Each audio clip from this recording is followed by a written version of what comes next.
আসসালামু আলাইকুম এভরিওয়ান, কেমন আছেন সবাই? আজকে একটা বিষয় আপনাদের সাথে শেয়ার করব। একজন স্ত্রী তিনটি ধাপে তার স্বামীর থেকে দূরে সরে যায়। প্রথম, সে তার ফিলিংসগুলো খুলে বলতে চায়, যেখানে সে তার দুঃখ, হতাশা, চাওয়া পাওয়ার কথা বলে। কিন্তু স্বামী যদি সেই কথাগুলোকে গুরুত্ব না দেয়, তাহলে সেটা হয় ফার্স্ট ওয়ার্নিং সাইট। এরপর শুরু হয় সেকেন্ড সাইট। সে খুব সহজে কাঁদে, অভিমান করে, একটুতেই ভেঙে পড়ে, কিন্তু স্বামী হয়তো ভাবে ওর তো এমনই হয়, তাই আর পাত্তা দেয় না। তৃতীয় স্টেপটা হয় মোস্ট ডেঞ্জারাস। সে এবার বিরক্ত হতে শুরু করে, ছোটোখাটো বিষয়ে রেগে যায়, ঝগড়া বাড়ে, আর এক সময় একদম চুপ হয়ে যায়। সাইলেন্ট ট্রিটমেন্ট শুরু হয়। তখন সে আর কিছুতেই আগ্রহ দেখায় না, তার মনোযোগ চলে যায় অন্যদিকে। স্বামী ভাবেন হয়তো সব কিছু ঠিক হয়ে গেছে, কিন্তু হঠাৎ একদিন একেবারে সাধারণ একটা বিষয় নিয়ে স্ত্রী এমন একটা ডিসিশন নেয়, সে চুপ এই সম্পর্কটা থেকে বেরিয়ে যায়।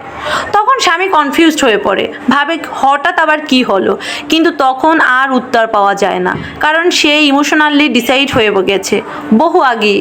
সম্পর্কটা তখনও বাঁচানো যেত যদি মাঝপথই তাকে শোনা হতো।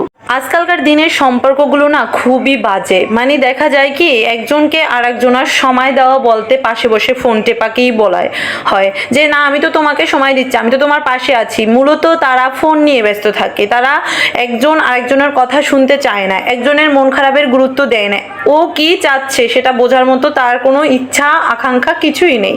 এই জন্য আজকালকার দিনের সম্পর্কগুলো বড্ড বাজে লাগে আমার কাছে।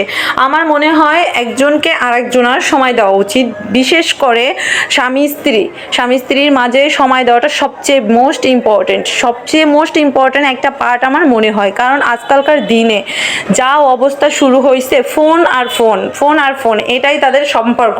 ফোনের মধ্যে মেসেঞ্জারে সেটিং করা যাবে, কিন্তু পাশে বসে কথা বলা যাবে না। ঠিক আছে, পাশে বসেও মেসেঞ্জারে মেসেজ দেওয়া যাবে, কিন্তু কথা বলা যাবে না। দিনকাল এরকম হয়ে গেছে। আমি মনে করি, অনেকেই মনে করে যে টাকা দিয়ে সুখ হয় না। যারা বলে টাকা দিয়ে সুখ হয় না, মানে সুখ পাওয়া যায় না, টাকার অভাব তারা টের পায়নি। ভালো চিকিৎসার জন্য টাকা লাগে, ভালো খাবার খেতেও টাকা লাগে, পড়াশোনা চালাতে টাকার দরকার, একটু ঘুরতে যেতে হলেও টাকা দরকার, ভালো জামা কাপড় পরতে হলেও টাকা লাগে, গাড়ি বাড়ি স্বপ্ন সব কিছু পূরণ করার জন্য টাকা লাগে। কিসের জন্য টাকা লাগে না বলেন? টাকা ছাড়া এখন চলা মহা মুশকিল।